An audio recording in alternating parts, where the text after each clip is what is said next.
Persembahan dan perpuluhan dapat ditransfer melalui BCA 857 050 5000 atas nama GBI Musi Palam Indah atau scan barcode QR kode GBI Musi Palam Indah. Tuhan Yesus memberkati.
Shalom Bapak Saudara, puji nama Tuhan, apa kabar semuanya?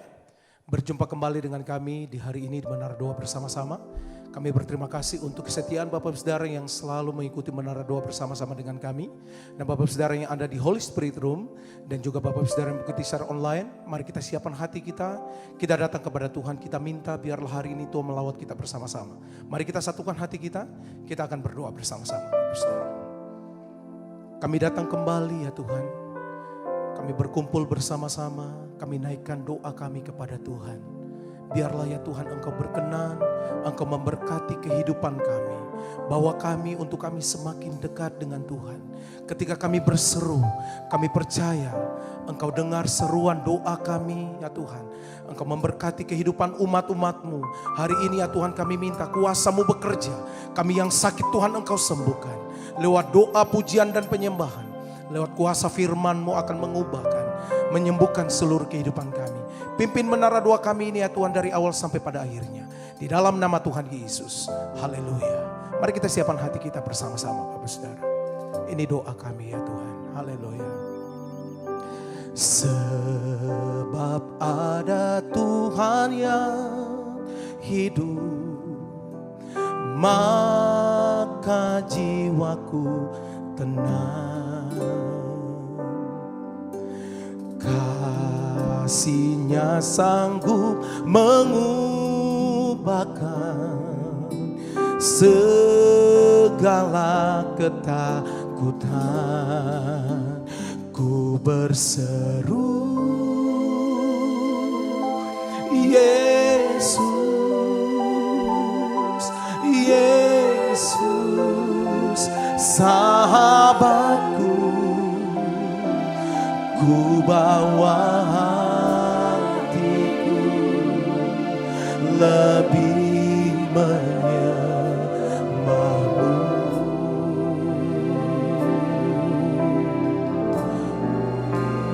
Ku berseru, Yesus, Yesus, Kau Tuhanku. Segala perkaraku ku serahkan padamu. Mari bersama-sama katakan. Sebab ada Tuhan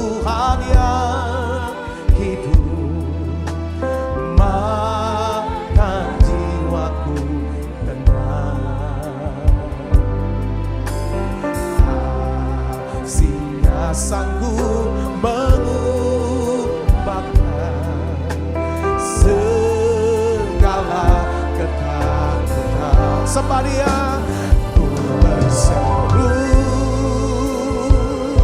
Yesus, Yesus, sahabatku, ku bawa hatiku lebih menyembahmu. Oh, haleluya. Ku berseru, Yesus, Yesus, Kau Tuhanku, segala perkaraku ku serahkan padamu. Mari somebody haleluya. Oh, ku berseru, Yesus, Yesus, sahabatku, ku bawa hatiku lebih menyembahmu. Ya Tuhanku, berseru, Yesus, Yesus, Kau Tuhanku, segala perkaraku ku serahkan padamu. Mari lebih lagi, somebody aku berseru, ku berseru, Yesus, Yesus, sahabatku, ku bawa hatiku lebih menyembahmu. Ya Yesusku, berseru, Yesus, Yesus, Kau Tuhanku, segala perkaraku ku serahkan padamu. Mari datang somebody ya Bapak Ibu Saudara. Tuhan, dengar doa kami, dengar seruan kami. Kami bawa hidup kami kepada Tuhan. Biarlah Tuhan ada belas kasihan Tuhan atas hidup kami. Tuhan, kami persembahkan seluruh hidup kami kepadamu. Tuhan Yesus, ini umat-umat-Mu. Ini ya Tuhan, umat-umat yang Kau sayangi ya Tuhan. Bawa kami, jamah kami,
segala perkaraku ku serahkan padamu.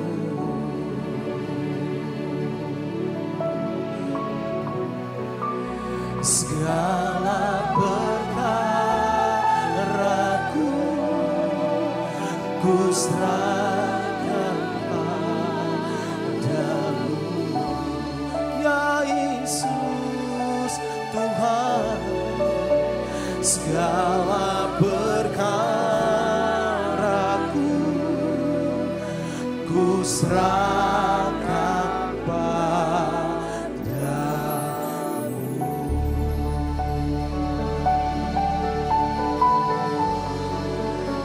Tuhan, saat kami tinggal, Engkau dengar.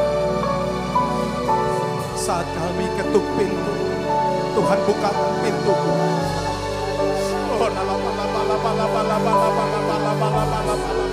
Tuhan, kami bawa hidup kami kepadamu.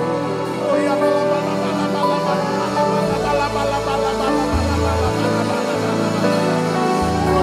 takkan Engkau biarkan hidup kami ya Tuhan.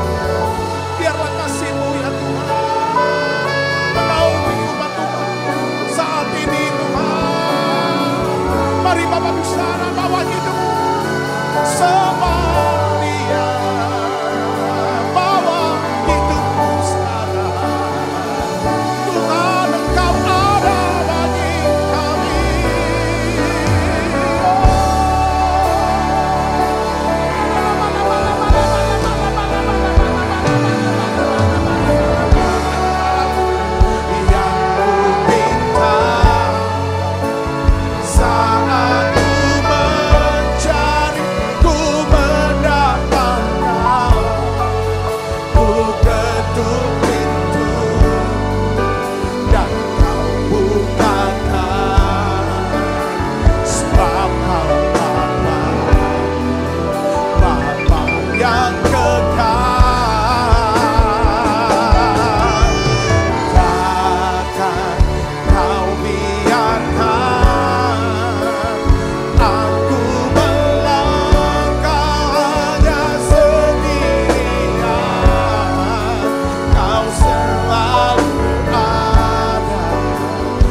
memandang wajah-Mu.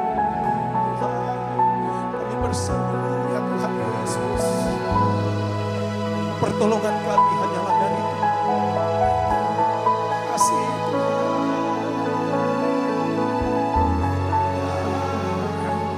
Mari dari awal naikkan Dia katakan, bukan dengan kekuatan, bukan dengan kekuatan,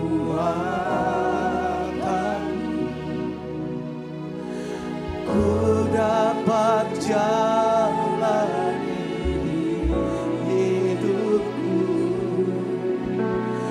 tanpa Tuhan yang bisa sampingku. Ku tak mampu sendiri.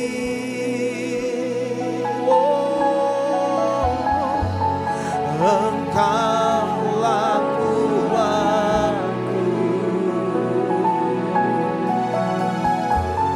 yang menopangku.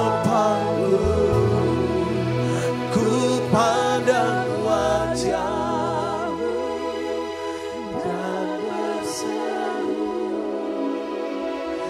pertolonganku datang dari-Mu. Peganglah tanganku, janganlah pasrah. Kaulah harapan dalam hidupku.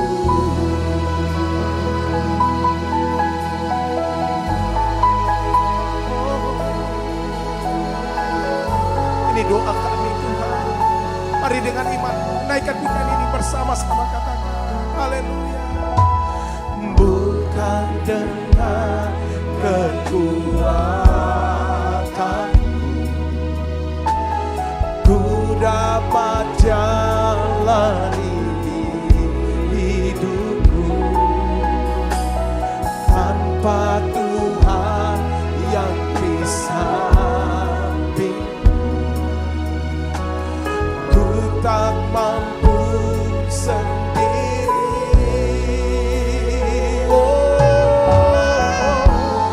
Engkau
berseru, pertolongan datang darimu. Peganglah tanganku, jangan lepaskan. Kaulah harapan dalam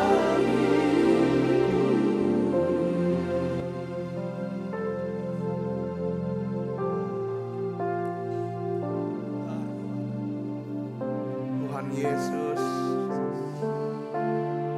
Di menara doa ini saat ini kami mau panggil Engkau. Kami ingin berdoa, kami meminta ya Tuhan. Tolong kami Tuhan. Tolong kami Tuhan, anak-anak-Mu.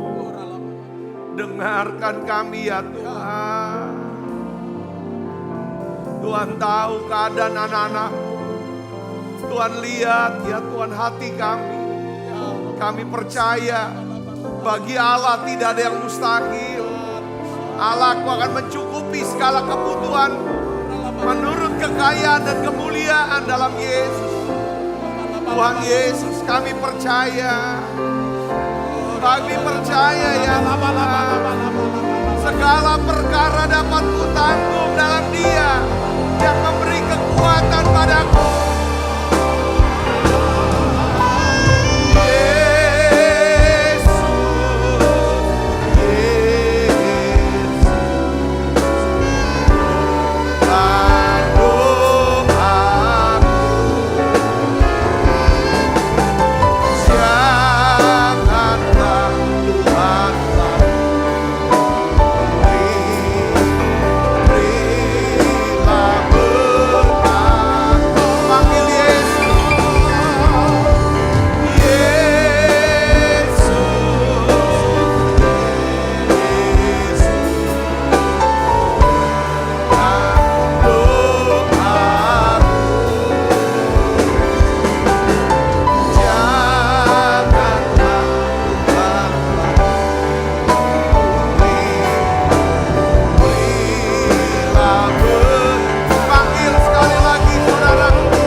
Urapan-Mu ya Tuhan, yaitu urapan doa.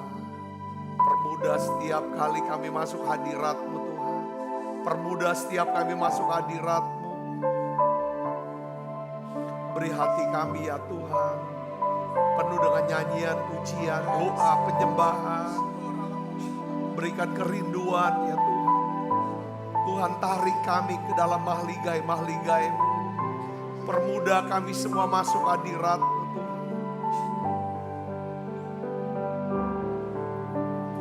Bila kau rasa gelisah di hatimu, bila kelam kabut tak menentu hidupmu, ingat masih ada seorang penolong bagimu. Ia tak pernah jauh darimu. Sekali lagi katakan, bila kau rasa gelisah di hatimu, bila gelap kabut tak menentu hidupmu, masih ada seorang penolong bagimu. Dia tak pernah jauh darimu. Berseru, memanggil namanya, berdoa, dia akan segera menghampiri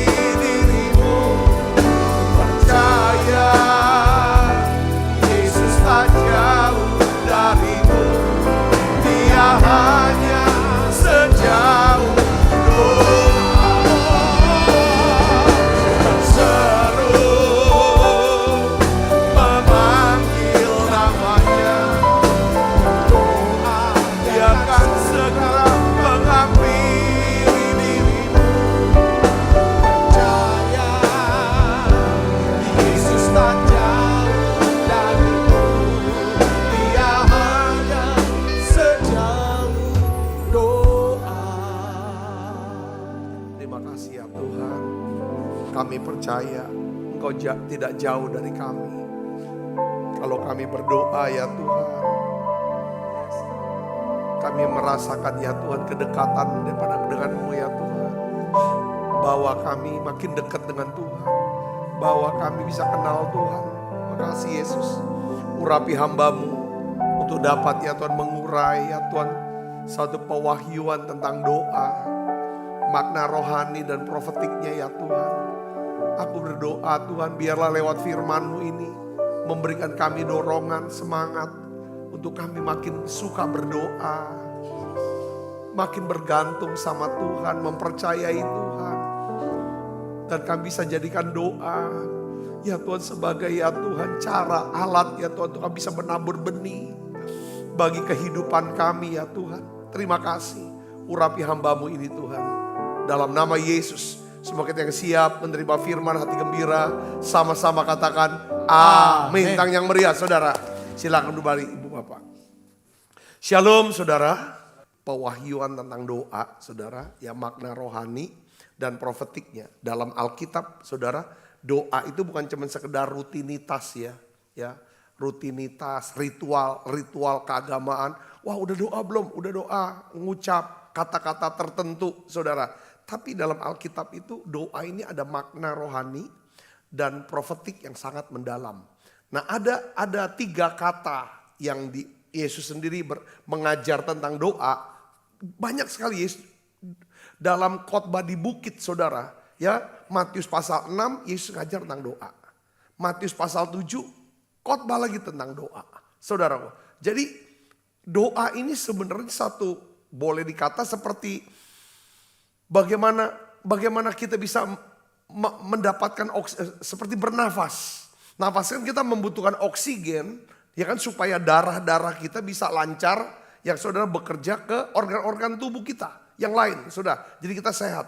Nah, doa ini seperti nafas, ya, nafas hidup daripada rohani kita. Katakan amin. Kalau orang tidak berdoa, dia tidak bernafas secara rohani, dia mati. Saudaraku Yesus, ya. Nah, hari ini kita akan bahas, saudaraku, kita baca dulu ayatnya dari Matius 7 ayat 7 sampai 8 saja, ya. Ada 3 kata dalam doa ini, minta, cari, ketuk. Kita baca yuk. 1, 2, 3. Mintalah, maka akan diberikan kepadamu. Carilah, maka kamu akan mendapat. Ketuklah, maka pintu akan dibukakan bagimu. Karena setiap orang yang meminta menerima dan setiap orang yang mencari mendapat. Setiap orang yang mengetuk, ya kan, baginya pintu dibukakan. Apa artinya minta dalam doa? Meminta dalam doa itu bicara tentang apa saudara? Ekspresi ketergantungan kita kepada Tuhan. Ekspresi daripada percayanya kita, imannya kita, harapannya kita itu kepada Tuhan. Katakan amin. Nah ini katanya Tuhan mau ajar tentang doa. Ketika kamu berdoa, aku lihat kamu rendah hati. Kenapa? Kamu tidak bergantung kepada kekuatanmu, tapi kamu bergantung kepada kekuatan Allah. Ini yang pertama itu minta, maka akan diberikan kepadamu. Itu seperti hubungan ya kan anak dengan orang tua, saudaraku. Anak dia minta, saudara, karena dia tahu kalau bukan orang tua yang mencukupi, yang memenuhi semua, dia nggak akan pernah bisa, belum sanggup memenuhinya. Itu ketergantungan, meminta. Tapi ada level yang Tuhan mau cari, bukan cuma minta ya hubungan kita ketergantungan, tapi ada sisi yang lain di bensil katanya cari, ya maka kamu akan mendapat. Mencari dalam berdoa ini berbicara tentang apa saudara? Satu kerinduan, katakan kerinduan, ya kerinduan akan apa? Akan hadirat Tuhan, ya akan hikmat Tuhan, akan pewahyuan Tuhan. Jadi berdoa karena kata mencari itu jadinya caranya gimana saudara? Ketika saudara naikkan pujian, nyanyian pujian, pada saat itu saudara berdoa. Yang ketiga katakan amin. Karena lewat pujian, penyembahan ini, saudara sedang mencari, ingin mendapatkan, ingin mengalami yang namanya apa? Hadirat Tuhan. Jadi doa juga bicara, waktu saudara baca Alkitab, saudara juga berdoa. Dalam arti mencari, karena namanya mencari kan mencari hadirat, mencari pewahyuan, hikmat Tuhan. Itu semua kita bisa dapat dari mana? Dari waktu saudara baca Alkitab, saudara sedang berdoa sebenarnya. Ya kan, jadi doa itu bukan cuma kita ngomong sama Tuhan, tapi Tuhan bicara sama kita. Katakan amin. Lewat apa? Lewat firman-Nya. Itu namanya mencari. Nah, ada level sisi yang dimensi yang lain. Apa saudara? Doa ini mengetuk. Ya, mengetuk. Apa artinya mengetuk? Ini bicara ketekunan. Katakan ketekunan. Ketekunan dalam berdoa. Istilah ngetuk kan ke pintu. Jadi dalam hidup kita ada pintu-pintu yang tertutup. Pintu yang tertutup itu melambangkan tentang apa? Hambatan-hambatan. Keterbatasan-keterbatasan. Ketidakmampuan kita. Saudara, ketidakmengertian kita. Saudara, banyak hal yang kita tidak ngerti dalam hidup ini. Banyak hal yang tidak bisa kita lakukan dalam hidup ini. Banyak hal yang tidak bisa kita ubah. Baik situasi, keadaan maupun hati seseorang. Nah, Yesus ajarkan, kamu bisa lakukan, dapatkan. Lewat apa? Doa. Doa yang bagaimana? Mencari. Katakan amin. Dengan ketekunan berdoa, maka Tuhan bilang, pintu-pintu yang tertutup akan terbuka. Jalan-jalan yang sulit, jalan-jalan yang mustahil, itu jadi nampaknya kok jadi mudah. Itulah namanya peranan doa. Jadi saudara, hari ini kita akan gali lebih dalam lagi makna daripada doa secara rohani dan profetik. Ya, kita akan lihat paling tidak ada 3 hal dalam hal doa ini, saudaraku. Lebih dalam lagi saya ingin ajak saudara, yang pertama adalah doa sebagai hubungan dengan siapa? Dengan Allah. Ya, jadi beberapa waktu yang lalu kita bahas tentang, saudara, undangan. Tentang panggilan. Ya, untuk bisa mendekat kepada Allah.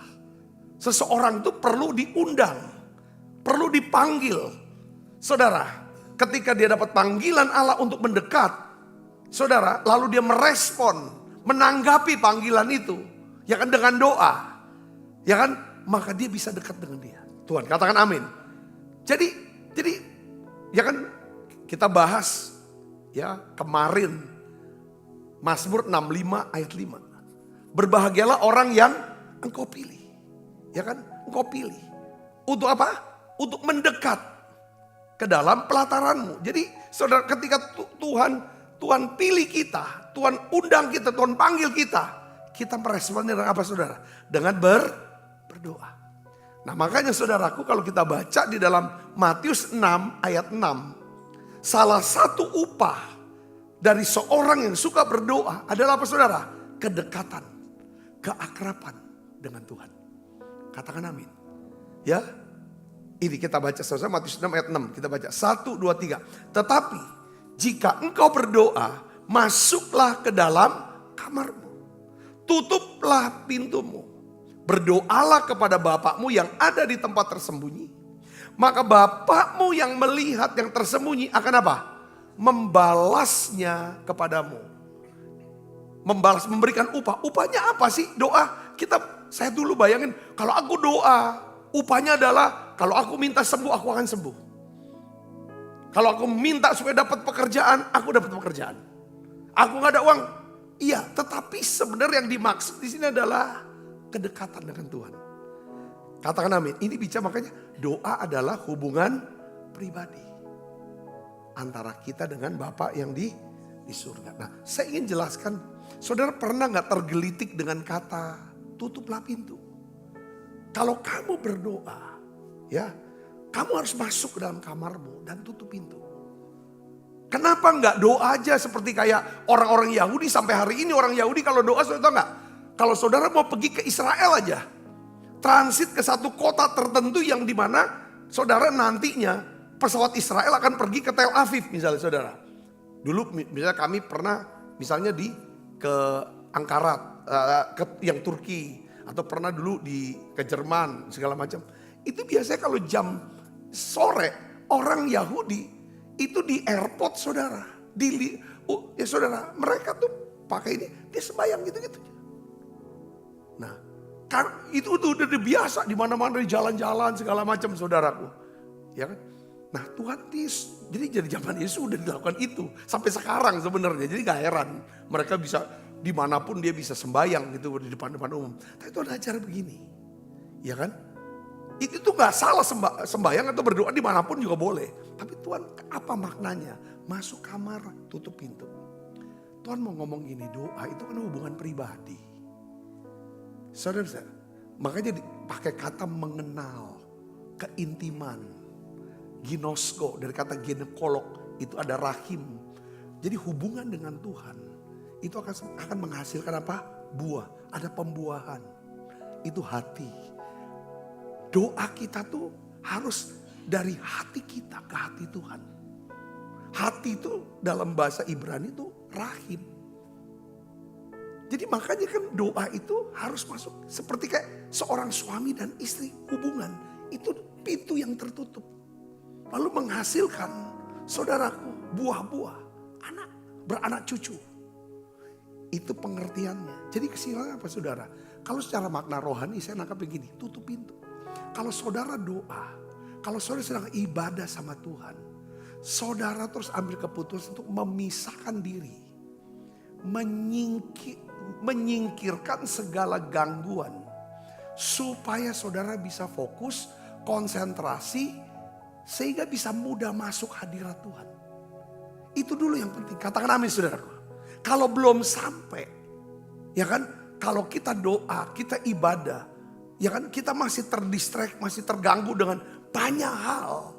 Saudaraku yang di luar daripada ibadah, itu nggak akan menghasilkan apa-apa. Karena doa bicara tentang hubungan antara ketemu hati kita dengan hati Tuhan. Sehingga hati kita diubah. Makanya kenapa kok orang yang suka berdoa dengan doa yang benar ya. Sudah berdoa yang benar. Itu pasti hatinya berubah. Makin lama makin seperti Tuhan. Murah hati, rendah hati, lemah lembut, besar hati, baik hati. Yang ngerti katakan amin. Yang berkatakan amin. Itu harus ada itu. Saya coba praktekkan itu. Ya kan setiap kali doa Tuhan, aku tuh jauh daripada sempurna. Tapi aku minta hati yang bijaksana. Hati Tuhan. Jadi kenapa harus ditutup pintu? Jadi dimanapun kita berdoa, usahakan bisa gak konsen. Nah seringkali saudaraku yang jadi masalah atau hambatan kita. Beberapa orang gak gampang saudara, tutup mata langsung bisa ketemu Tuhan. Gak gampang.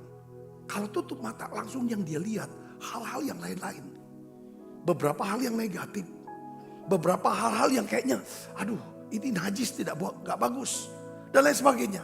Karena kita pakai mata jasmani kita untuk melihat hal-hal yang. Makanya harus kita latih saudaraku. Doa itu memfokuskan hati kita. Mendekatkan kita kepada siapa kita berdoa. Untuk siapa kita berdoa. Bersama siapa kita berdoa. Katakan amin. Arti menutup pintu. Yang lain adalah apa? Kita tuh mau memberikan ruang. Memberikan ruang bagi Tuhan untuk bekerja. Tanpa gangguan. Supaya kita bisa menerima segala berkatnya. Segala mujizatnya. Yang ngerti katakan amin. Ya Tuhan bilang tutup pintu. Saudaraku. Rupanya memang saudaraku. Saya baru ngerti. Kenapa Nabi Elisa memberikan perintah kepada janda seorang nabi. Setelah dia memberikan nasihat. Saudara, pakai minyak kamu nanti. Lalu kamu pinjem tempayan kepada tetangga-tetangga kamu. Jangan sedikit tapi banyak. Bawa masuk ke dalam rumahmu. Kalau sudah kau bawa masuk tempayan itu. Ya kan dalam masuk rumahmu. Tutup pintu. Tutup pintu. Kenapa harus tutup pintu? Ini untuk memberikan ruang buat Tuhan. Supaya imanmu tuh tidak, saudara, tidak diganggu sama komentar-komentar tetanggamu. Karena kamu akan melakukan satu tindakan yang tidak masuk akal. Yaitu menuang minyak sedikit ke atas tempayan-tempayan kosong yang jumlahnya banyak. Ketika saudara sedang dapat sesuatu dari Tuhan. untuk saudara lakukan. Ya kan, tetapi di luar logika manusia, sebaiknya itu nggak perlu diceritain kemana-mana. Kecuali kepada orang yang sepakat dengan saudara. Yang mengerti, katakan amin. Begitu pula ketika saudara sedang mengalami masalah-masalah berat. Masalah-masalah yang sangat sensitif dalam hidup saudara. Ya kan, bukan semua orang, bukan untuk semua orang. Pastikan ada orang yang sepakat untuk berdoa buat saudara. Yang ngerti katakan amin. Supaya Tuhan bisa bekerja nolong kita. Banyak kali kita sudah doa minta tolong, minta didoakan. Saudara untuk hal tertentu. Tapi kita cerita kepada orang lain, lalu orang lain kasih komen. Kasih komen, ini dapat ya, iman kita hilang. Saudara bisa ngerti, kita minta pendapat orang-orang yang di luar Tuhan. Saudaraku, nah ini pentingnya. Jadi doa ini, pertama saya mau ngomong ini pribadi. Pribadi di mananya Pak? Ya kan kalau kita doa, harus kalau bisa ketemu dari hati kita, ketemu hati Tuhan. Yang ngerti katakan amin. Makanya kenapa doa harus dimulai dengan nyanyian dulu. Nyanyian. Karena nyanyian, pujian dan penyembahan itu mau mengarahkan, mengalihkan fokus kita dari diri kita, dari dunia sekitar, dari masalah kita kepada Tuhan. Setelah sudah sampai fokus, itu yang namanya tutup pintu. Baru kita bicara. Saudara bisa ngerti sini, katakan amin. Nah, di dalam Yeremia 33:3 dikatakan begini dalam doanya. Yuk kita baca sama-sama. 1, 2, 3. Berserulah kepadaku. Ya kan? Maksudnya berdoalah. Aku akan menjawab engkau. Dan akan memberitahukan kepadamu apa? Hal-hal besar. Dan yang tidak terpahami. Yang tidak engkau ketahui. Dari ayat ini saudara. Kita bisa melihat. Bahwa doa itu adalah komunikasi dua arah. Bukan cuman kita yang berbicara kepada Tuhan. Tuhan bilang, berserulah padaku. Berdoalah. Aku akan menjawab engkau dan memberitahukan. Kadang-kadang banyak orang berdoa tidak mengharapkan jawaban Tuhan. Dia mau perbuatan Tuhan aja. Dengar baik saudaraku. Di Alkitab ya, Tuhan tuh gak pernah kasih kita kekayaan. Tetapi dia berikan kekuatan untuk menerima kekayaan. Untuk memperoleh kekayaan. Katakan amin. Kekuatannya dia berikan. Bukan kekayaannya. Begitu pula dengan waktu kita berdoa. Ya kan. Apa yang dia berikan kepada kita. Dia akan berikan pikiran-pikiran yang gak pernah kita pikir sebelumnya. Lalu dia akan berikan dorongan-dorongan untuk memutuskan. Atau melangkah sesuatu yang kita gak kepikir untuk putuskan itu. Dan itu ya jawaban daripada doa kita sebenarnya. Yang ngerti katakan amin. Banyak orang gak tahu. Ya kan saudara gak tahu, aku nih lagi susah. Ya kan masalah keuangan, masalah rumah tangga segala macam. Kita pikir langsung tiba-tiba datang saudara kucing ya kan. Bawa segepok dolar gitu ke rumah kita. Bukan itu cara mainnya Tuhan. Dia akan kasih kita hikmat, pikiran yang gak pernah kita gak kepikiran. Mungkin saudara sedang konflik di dalam rumah tangga. Saya pikir aku mau damai. Mau ini kan. Ya bukan berarti tiba-tiba dia jadi baik tiba-tiba kita. Tapi Tuhan kasih pikiran kita gak pikir. Terus dorongan untuk ngapain. Saya sering gitu saudaraku. Ya pokoknya tiap hari pagi kan doa dulu. Makanya dia katakan kan dalam firman ini kan. Aku akan memberitahukan kepadamu hal-hal yang besar. Dan hal-hal yang tidak kamu pahami. Maksudnya gak pernah kepikiran. Gak ngerti. Tapi aku kasih tahu. Itu doa saudara sampai ke situ. Bukan kita doa ini maksain. Aku maunya gini loh Tuhan. Kita nungguin. Maunya kita ada gak? Bukan itu poinnya. Kita bilang. Tuhan aku punya keinginan ini. Ya kan? Tuhan jawab. Tuhan bicara. Tunjukin. Lewat firman kah? Lewat kepikiran. Atau lewat ketika aku berbicara sama seseorang. Tiba-tiba kata-kata ini aku dapat nih. Ketika aku dengar khotbah, dengar firman. Ibu-ibu bisa dapat gini. Katakan amin. Jadi doa saudara. Ya kan? Ini akan kita bisa membuat kita makin dekat sama Tuhan. Doa membuat kita semakin dekat dengan Tuhan. Coba kita baca saudara ya. Jadi maksudnya gini. Orang yang suka berdoa. Dia tuh akan memiliki akses. Ya. Tentang rahasia daripada kerajaan Allah. Hal-hal yang kita nggak tahu. Hal-hal yang orang lain tidak tahu. Waktu saudara suka doa. Saudara dengar baik saudaraku. Saudara akan diberitahu. Katakan amin. Katakan amin. Bahkan saudara bisa tahu.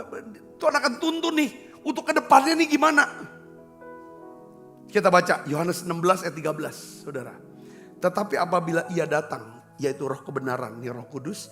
Ia akan memimpin kamu ke dalam seluruh kebenaran. Sebab ia tidak akan berkata-kata dari dirinya sendiri. Tetapi segala sesuatu yang didengarnya itulah yang akan dikatakannya. Dan ia akan memberitakan kepadamu apa? Hal-hal yang akan datang. Hal datang adalah hal-hal yang akan saudara alami. Yang saudara akan terima. Ini bicara hal datang, bicara apa? Tuayan. Katakan amin. Tuayan. Hal itu tuayan. Doa itu adalah apa saudara? Taburan. Taburan. Doa adalah taburan. Tadi ngobrol sama istri. Ya kan kita bayangkan bagaimana pekerjaan Tuhan atas rumah tangga kita, keluarga kami, anak-anak kami. Kok bisa pas gitu. Saya bilang itu karena semua itu terjadi. Karena ada apa? Taburan doa. Taburan. Dia akan memberitahukan kepadamu hal yang akan datang. Dia akan beritahukan. Kalau dia beritahukan pasti dia suruh doakan. Doakan. Saudara pernah gak dapat mimpi? Saudara jelas banget nih mimpinya. Ada mimpinya bagus, ada mimpi gak bagus. Tuhan kan bisa bicara lewat mimpi. Dia waktu kita dapat mimpi, Tuhan tuh sedang bicara. Kalau Tuhan bicara, dia maunya apa? Didoakan lagi. Didoakan. Kalau saudara dengar khotbah, saudara dapat nih firmannya kena banget di hati. Itu didoakan. Kalau itu teguran, kalau itu koreksi, didoakan supaya minta anugerah bisa berubah. Kalau itu tuntunan, ya kan biar Tuhan perjelas tuntunan itu, didoakan. Saudara kata kalau itu janji, ya saudaraku, biarlah saudara bilang ke Tuhan, kalau ini janji, perbesar imanku untuk aku bisa dapatkan itu. Saudara bisa ngerti ini tentang doa. Jadi doa jangan sampai saudara bacaannya apa ya kalau aku mau doa supaya aku bisa sembuh. Gak ada bacaannya. Karena ini bukan agama nih. Kristen tuh sesungguhnya tuh bukan agama. Kekristenan itu adalah hubungan. Ya sudah, hubungan antara Bapa yang di surga, yang kita kenal, Allah yang kita kenal sebagai Bapa di surga, dengan kita sebagai anak umatnya, ciptaannya, yang disebut anak-anak Allah. Kalau agama ada bacaan-bacaannya, ada ritual-ritual yang harus dibuat, tetapi tidak ada. Ini bicara nggak ada kaitan hubungan, saudara. Yang kedua, yang kita mau belajar tentang doa itu apa? Pertama, doa adalah hubungan. Katakan amin sudah. Kalau hubungan jadi ada komunikasi di situ. Ya, berhenti aja komunikasi, hubungan kita kan berjarak. Saya katakan amin. Ya, saya sudah ajarkan beberapa orang, kalau kamu mau join orang itu yang punya pengaruh buruk, kurangi komunikasi dengan dia. Tapi jangan putus hubungan. Saya bisa deh, ketika kita, ya kan, itu poinnya saudara. Ketika kita mulai jarang berkomunikasi dengan sorga, dengan Tuhan, lewat doa, lewat baca Alkitab, lewat nyanyian, hubungan kita itu akan renggang, berjarak hubungan kita. Saya bisa ngerti, hubungan kita makin dekat kalau komunikasinya itu lancar. Yang kedua adalah apa saudara? Doa sebagai cara atau alat untuk mengubah situasi. Saudaraku, ya. Coba kita baca Yakobus 5 ayat 16. Doa orang yang benar bila dengan yakin didoakan sangat besar kuasa. Maksudnya apa saudara? Jadi doa yang didoakan oleh orang benar. Siapa orang benar? Orang yang percaya kepada Tuhan. Orang yang sudah ditebus oleh darah Yesus. Dialah orang benar. Yang ngerti katakan amin. Kita ini semua bukan orang benar. Tapi kita orang yang dibenarkan oleh Allah. Doa orang benar. Bila dengan yakin didoakan sangat besar kuasanya. Maksudnya apa saudara? Jadi doa itu. Kalau didoakan oleh orang benar. Doa itu bisa mengaktifkan kuasa Allah. Untuk bekerja dalam kehidupan kita. Mengubah keadaan kita. yang tidak mungkin menjadi mungkin.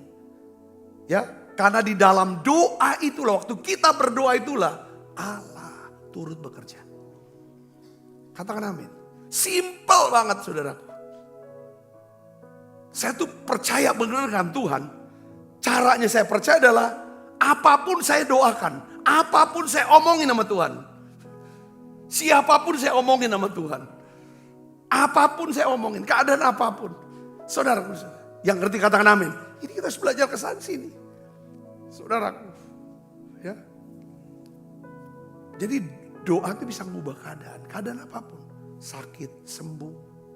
Ya saudara, kekurangan jadi kelimpahan. Semua bisa rubah. Saudara percaya?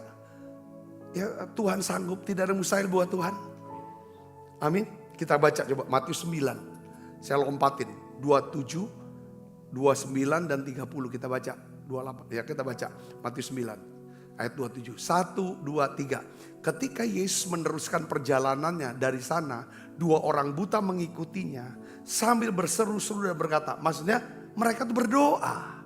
Bahasa kitanya berseru-seru dan berkata, kasihanilah kami hai anak Daud.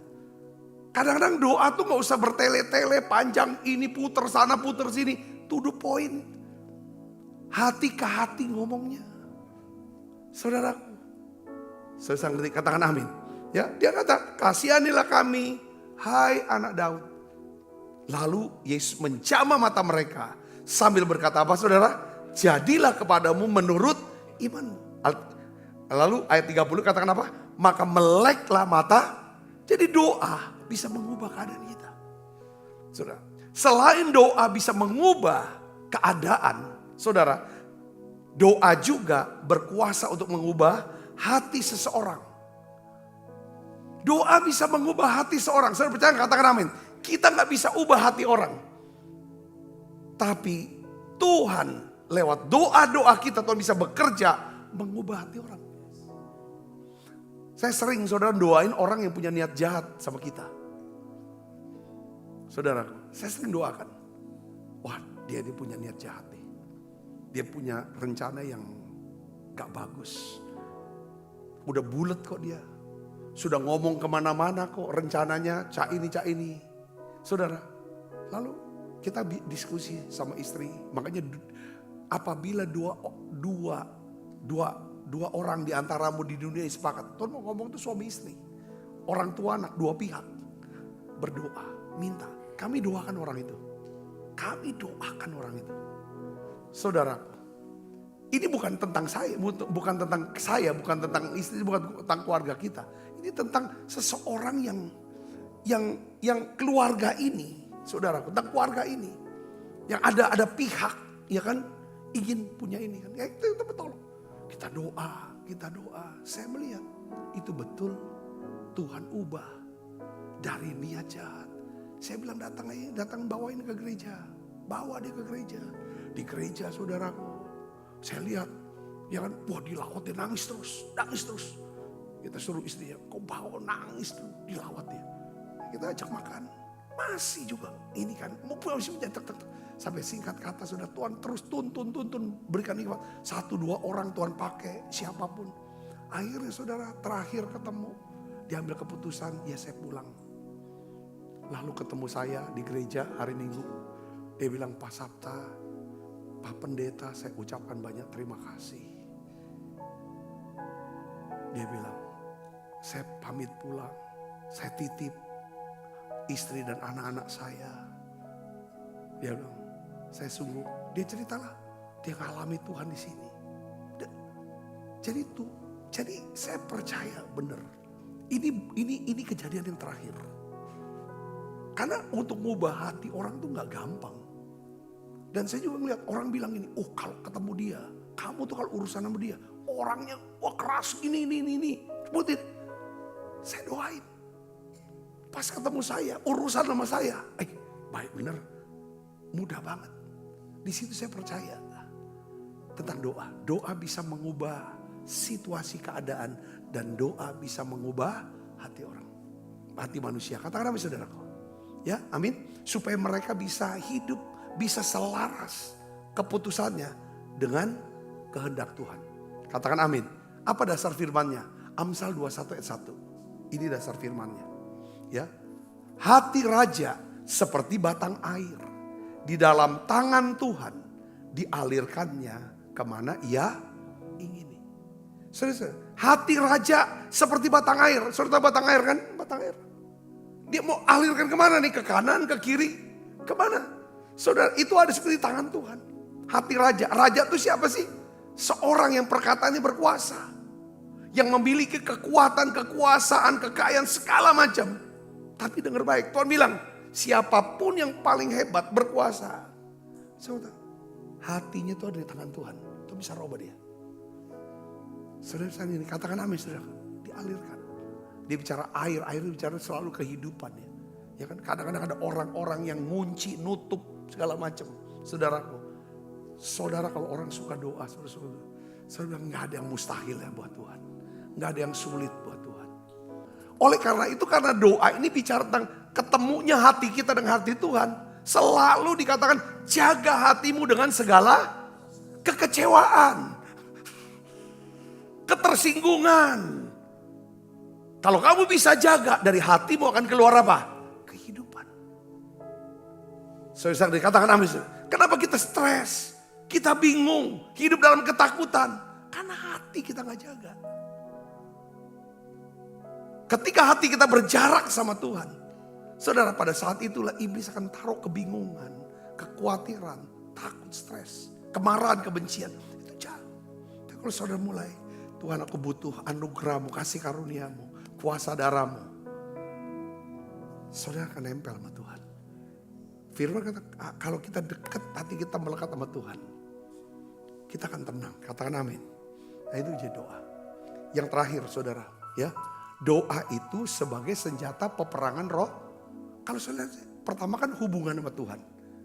Ya kan? Oh ini tanggapan kita, respon kita atas undangan Tuhan. Mendekat dengan dia. Ya kan? Kita meresponnya dengan apa? Berdoa. Kita belajar hari ini. Saudara, dengan berdoa. Itu respon kita. Ya. Bagaimana doanya? Tutup pintu. Saudara belajar. Dengan doa, dia akan beritahu kepada kita hal-hal yang kita nggak duga, nggak pernah kita pahami, nggak pernah kita kepikiran. Kok ada dorongan untuk pergi, untuk mengambil keputusan. Itu semua hasilnya pada doa. Percaya, katakan amin. Nah yang terakhir adalah tentang apa? Doa sebagai peperangan roh, senjata peperangan rohani. Saudara, ya kan kalau saudara ada apa-apa, kayak dia dapat serangan. Kok aku takut terus, cemas terus. Kok bawaannya mau marah, mau ribut terus segala macam. Nah ini pasti serangan nih. Kok ini kok gagal ketutup terus segala macam. Kayaknya kita kayak susah sekali ya masuk hadirat. Nah ini peperangan. Efesus 6 ayat 12. Karena peperangan kita bukan melawan darah dan daging, tetapi melawan apa? Pemerintah-pemerintah, penguasa-penguasa, penghulu udara yang berat, dan melawan roh-roh jahat di udara. Jadi doa bukan hanya tentang permohonan, tapi juga tentang peperangan rohani melawan kuasa gelapan. Nah doa ini akan membawa kita ke dalam apa? Jalan kemenangan di alam roh.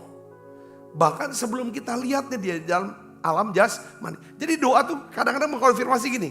Saya tuh sering gini. Kalau dalam peperangan rohani, pergumulan hidup kita. Saudara mengalami pergumulan enggak? Gumul, susah, sedih, segala macam. Dengar baik, pergumulan itu akan sudah selesai. Itu kapan saudara? Kau harus tahu dalam roh. Kalau saudara suka doa, pakai doa sebagai alat, cara untuk peperangan rohani. Saudara, dengar baik, saudara akan bisa tahu, udah menang, udah selesai. Tandanya apa saudara? Di hati ini Roh Kudus kasih tahu. Kasih tahu dalam bentuk apa? Satu ketenangan, ada damai sejahtera. Karena selama peperangan rohani selalu cemas. Kalau kita berada di medan peperangan rohani selalu kayaknya gelisah, khawatir, takut, marah. Itu tuh enggak, itu emosinya ngaduk gitu di pikiran, di hati. Tapi kalau bisa saudara udah menang, tinggal dalam roh. Bahkan saudara nggak lihat, itu tinggal tunggu waktunya. Saudara, jadi ketika saudara berdoa, ya saudara tidak berperang sendirian. Saudara tidak bergumul sendirian. Kenapa? kalau saudara berdoa ketika ada masalah, kesulitan, pergumulan yang berat. Ya, saudara lihat ini peperangan rohani. Kalau saudara berdoa, Tuhan akan turut bekerja. Tuhan akan berperang bersama saudara. Bahkan Tuhan bisa perintahkan malaikatnya untuk berperang menggantikan saudara. Saya kasih contoh, kita baca ya. Kisah di mana saudara? Kisah antara orang Israel. Di bawah pimpinan Musa untuk dibawa keluar dari Mesir. Firaun sudah setuju mengizinkan mereka untuk keluar dari Mesir. Saudara, tetapi di tengah perjalanan Firaun berubah pikiran. Saudaraku, dia kejar. Akhirnya apa saudaraku? Orang Israel terjepit di depan laut Teberau, di belakang Firaun. Dengan segala kekuatan angkatan bersenjatanya. Lalu saudara, apa yang dibuat oleh Musa pada waktu itu? Musa berdoa. Musa berseru-seru pada Tuhan. Tolong Tuhan, tolong Tuhan, tolong. Tolong. Kami tidak tahu kami mau buat apa. Lalu saudara, Tuhan berbicara kepada Musa. Ini lihat saudara.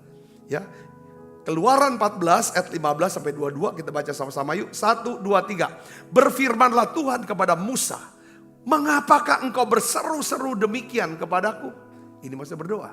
Katakanlah kepada orang Israel supaya mereka berangkat. Jadi doa itu ada dialog saudara.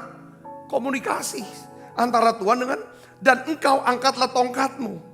Dan ulurkanlah tanganmu ke atas laut dan belahlah airnya. Sehingga orang Israel akan berjalan dari tengah-tengah laut di tempat kering.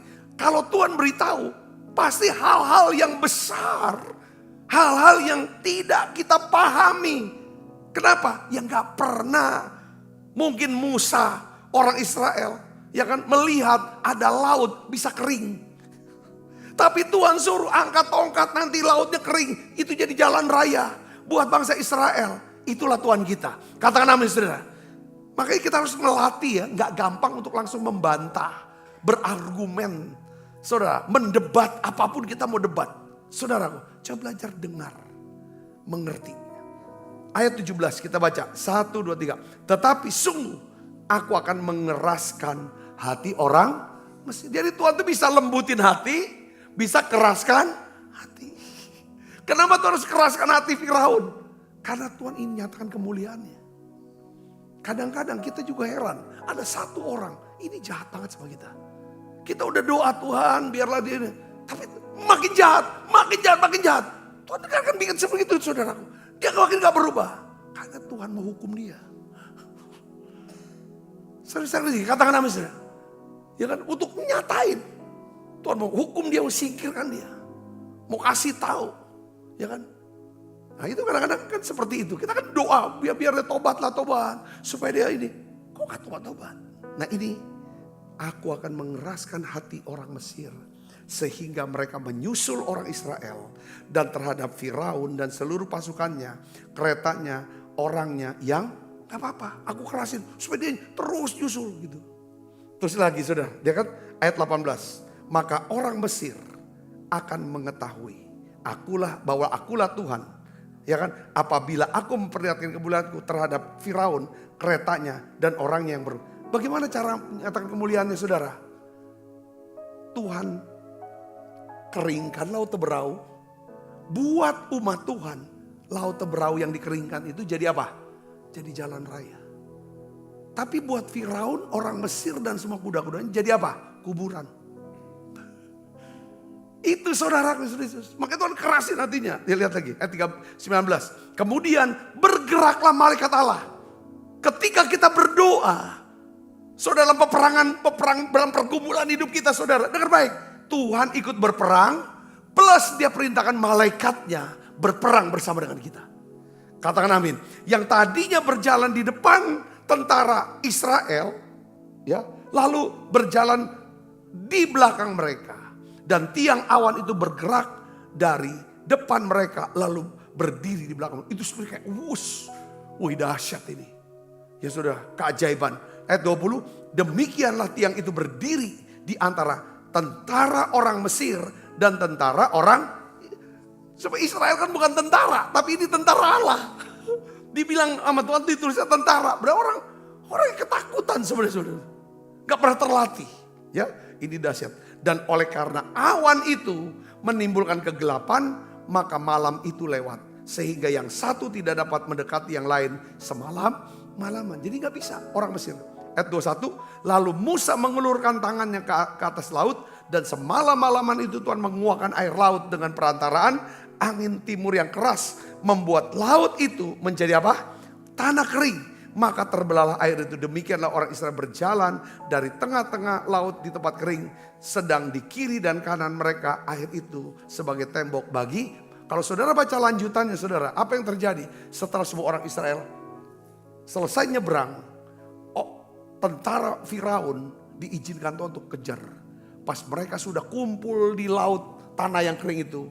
Lalu akhirnya laut. Akhirnya apa saudara? Menyatu lagi. Dan itu jadi doa saudara. Doa itu adalah tempat kita peperangan rohani. Jadi kesimpulannya apa saudara? Doa memiliki kuasa mengubah atmosfer atas suatu tempat. Atmosfer atas hidup kita. Katakan amin saudara. Bisa mengubah saudara. Mengubah atmosfer. Ya kan? Satu tempat. Baik dalam keluarga kita, gereja maupun bangsa. Saya ingin saudara untuk berdoa. Saya sudah kalau khotbah tentang doa pasti agak lama. Tapi saya ingin saudara semua percaya. Bagi Tuhan tidak ada yang mustahil. Apabila saudara berdoa. Apabila kita berdoa. Yuk kita akan bangkit berdiri. Kita akan siapkan diri untuk makan perjamuan kudus. Berseru memanggil namanya.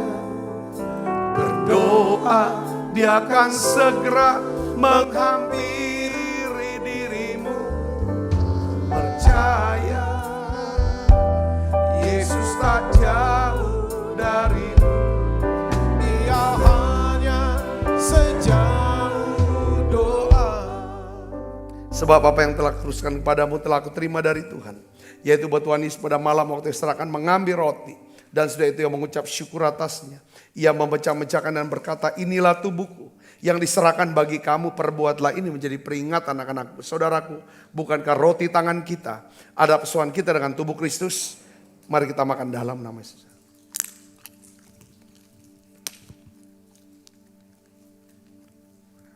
Angkat cawan. Demikian juga yang mengambil cawan. Sesudah makan lalu berkata, cawan ini perjanjian baru yang meteraikan darahku. Perbuatlah ini setiap kali kamu meminumnya menjadi peringatan anak-anakku. Saudaraku, bukankah cawan perjanjian ini yang atasnya kita ucapkan syukur ada persoalan kita dengan darah Kristus. Mari minum dalam nama Yesus. Terima kasih Tuhan. Terima kasih untuk anugerah-Mu. Haleluya.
Tuhan bungkus semua anak-anak-Mu dengan kuasa darah-Mu.